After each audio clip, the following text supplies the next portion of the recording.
সকল শিক্ষার্থীকে শুভেচ্ছা জানিয়ে আজকে আমি আমার দর্শনের ক্লাসটি শুরু করছি। আজকে দর্শনের ক্লাসে আজকে খুব একটি ভালো বিষয় তোমাদের বোঝাবো। সেটি কি না, বাক্য আর বচন। বাক্য আর বচনের মধ্যে পার্থক্য।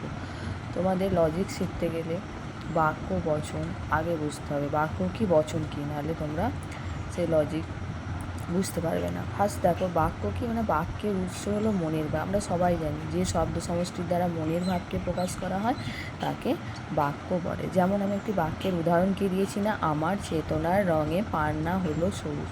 তোমরা যে কোনো কিছু দিতে পারো, আমি ভাত খাই, আমি স্কুলে যাব। এবার বচন কি বলেছে, বচনের উৎস হচ্ছে অবধারণ।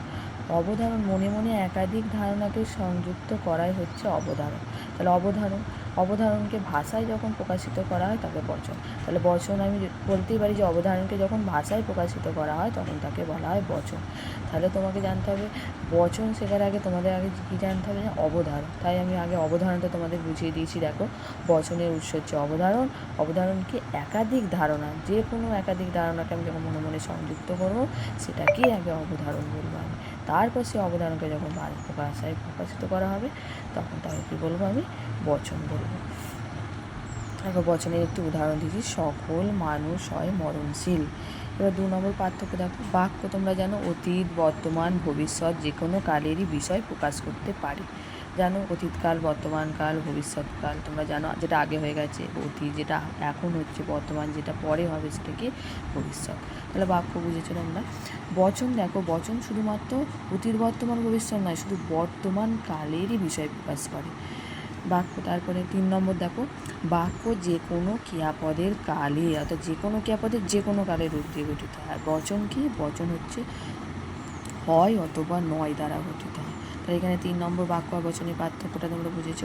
4 নম্বর দেখো, যে বাক্যের ক্ষেত্রে পরিমাণকের কোনো ভূমিকা নেই। পরিমাণক কি, যে আমরা বলেছিলাম সামান্য, বিশেষ, সকল, কোনো, এই যে পরিমাণকের কথা বলেছিলাম হচ্ছে, বাক্যের ক্ষেত্রে পরিমাণকের কোনো ভূমিকা নেই।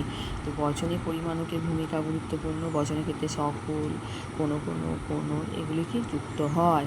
যে নিরপেক্ষ বচন বুঝিয়েছিলাম, সেই নিরপেক্ষ বচনের যে এ ই আই ও যে ক্ষেত্রে যে পরিমাণকগুলি যুক্ত হয় সেগুলি বচনের ক্ষেত্রে খুবই গুরুত্বপূর্ণ। তারপরে বাক্যের ক্ষেত্রে কি যুক্তির অবয়ব গঠিত হয় না, আর বচনের ক্ষেত্রে যুক্তির অবয়ব গঠিত হয়। তাহলে অবয়ব কি তোমাদের প্রশ্ন হতেই পারে। দেখো, আমি অবয়বকে বুঝিয়ে দিয়েছি কি, যে বচন দিয়ে যুক্তি গঠন করা হয় সেইগুলিকে অবয়ব বলা হয়। যুক্তির যে অবয়ব তাকে বলা হয়। তাহলে অবয়ব কি তোমাদের মনে এই প্রশ্নটা জাগতেই পারে, আমি বুঝিয়ে দিয়েছি।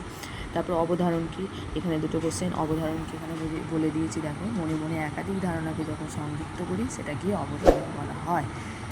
ধন্যবাদ তোমাদের সকলকে।